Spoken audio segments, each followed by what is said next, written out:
Welcome to Near Protocol, a green blockchain to register and sell your products without harming the environment. This is Karma Podcast. Greetings, satanic friends. You passed through the ticket gate of hell, perhaps just petted Cerberus's head, and are ready to take your first step into darkness. It's the beginning of your journey to the devil's kingdom, so buckle up, the shit is about to get real. You want to be a Satanist and embrace the religion of the flesh and pleasure. But how do you officially join the Hellfire Club? If you've already read anything about it, you know that pacts with the devil are nothing more than a joke invented by the church. Maybe an initiation ritual can help, after all initiation ceremonies have been part of the dark arts for such a long time, right? Wrong. Do not forget that Satanism is also a religion, and the word religion derives from the Latin religare, which means to reconnect. In the initiatory sense, this religare takes place between the practitioner of the religion and the divine, which can be seen as God, Gaia, the enlightenment, Ra, the goddess, etc. In Satanism, the supreme belief is that of self-love, of self-deification. Love yourself above all things, and love your neighbor as he loves you, and there is no God but man. So, from the satanic point of view, the most sacred thing that exists is ourselves, the Satanists themselves. Therefore, the satanic religare would be the reconnection of the individual with him or herself, with the God that exists alive in every human being. But by no means does Satanism simply boil down to a mere journey of self-knowledge and egotistical self-worship. The higher self, or satanic self, or the black flame, is not just your everyday self, it's you at your best version. Completely free and at the peak of our potential in every respect. So, in a way, the satanic self is not who you are right now, just accepting your desires and flaws, but the self you can become once you live guilt-free and take full responsibility for your every act and reap the rewards of it. For millennia, individuals have been judged by their origins, by the social and spiritual status of their parents, by their color, age, gender, and social and financial position. Few have managed, through their own merits, to leave these labels, these social shackles, behind and rewrite their own history, taking the reins of their own lives. Take a moment to think about this, and let this idea sink into your mind. Not just most people, but practically everyone lives their life following a script that was written long before they were born. When someone decides not to follow this script, the person stands out. To deal with this type of person, the power structures create powerful myths like Lucifer, Satan, and Mephistopheles. The Satanist takes back these symbols and wears them with pride. For us, hell is the place that cowards give to heroes. Even successes and failures are expected and encouraged. We're always going to need a depressed housewife, a school wunderkind, a heartbroken young man, a new rock star, a new millionaire, or a rock star down in the gutter with an overdose. Thus, Satanism seeks not only full awareness of the capabilities each of you has within you and the ability to see clearly those social and religious strings, but also the development of qualities that are constantly numbed and atrophied by other religious and spiritual paths, so you can develop and reach your full potential in every aspect of your life. Whether emotionally, spiritually, magically, professionally, physically, sexually, etc. Otherwise, each of us would just be carrying out an empty, futile, and as hypocritical selfish philosophy as the person who helps the needy, because that's the right thing to do.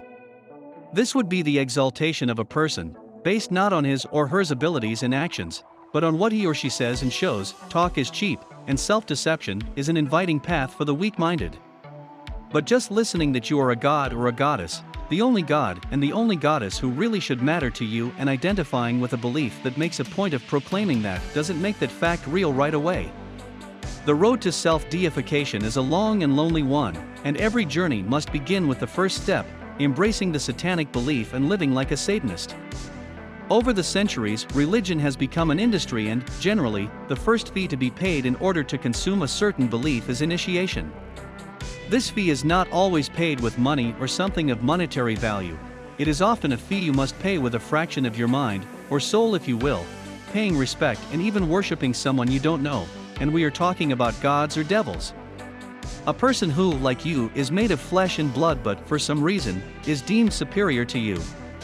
A person who is believed to have a clearer vision of the whole picture, or a stronger connection to the sacred.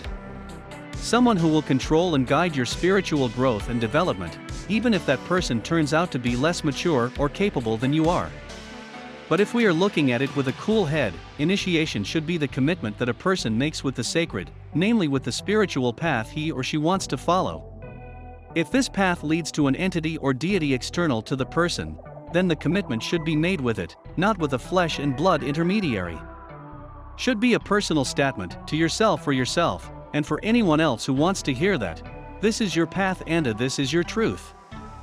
In hypocritical religions, this commitment cannot be signed directly with the sacred, since the person still does not have the maturity to make direct contact with it.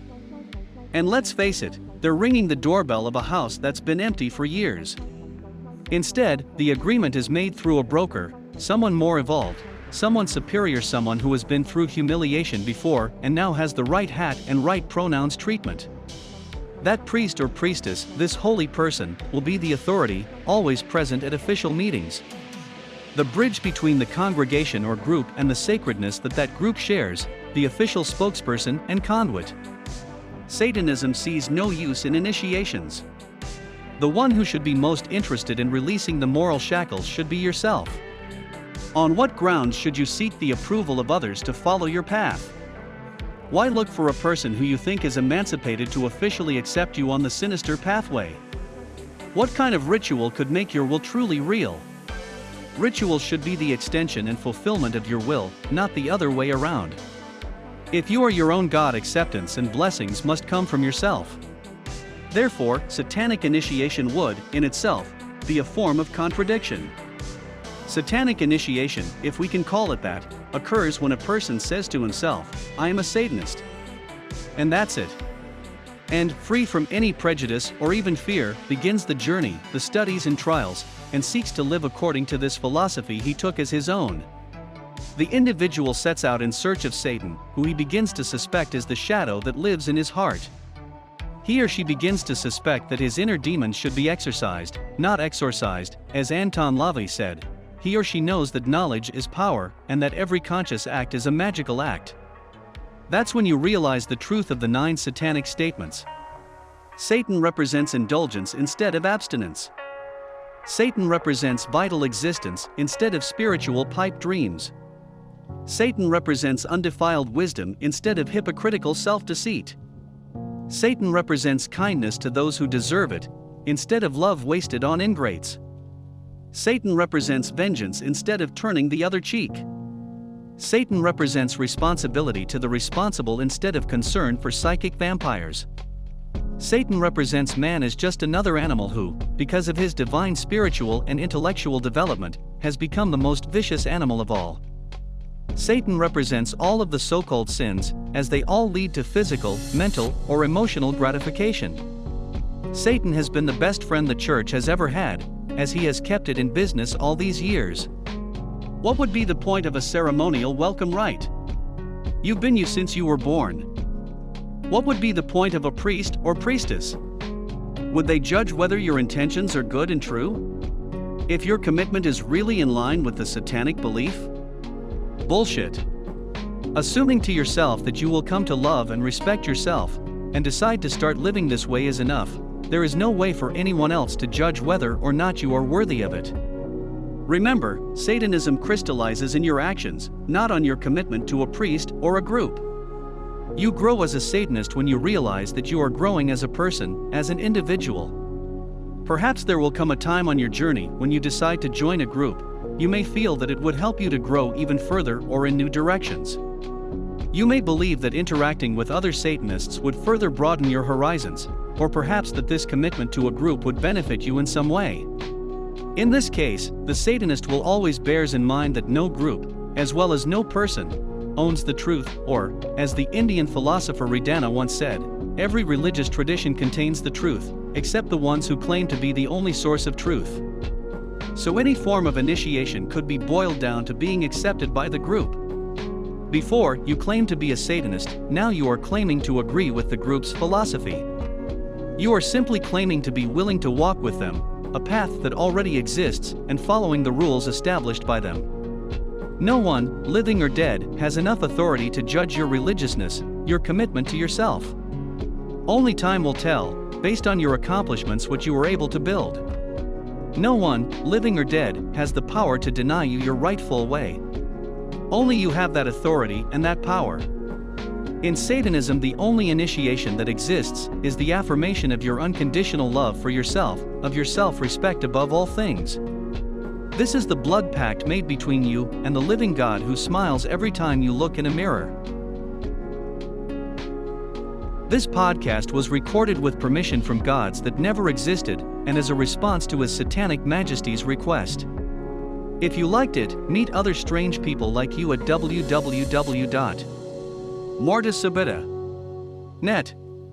Be part of the problem. This was Karma Podcast, sponsored by Spiritual DAO on Near Blockchain. Stay tuned for the next episodes.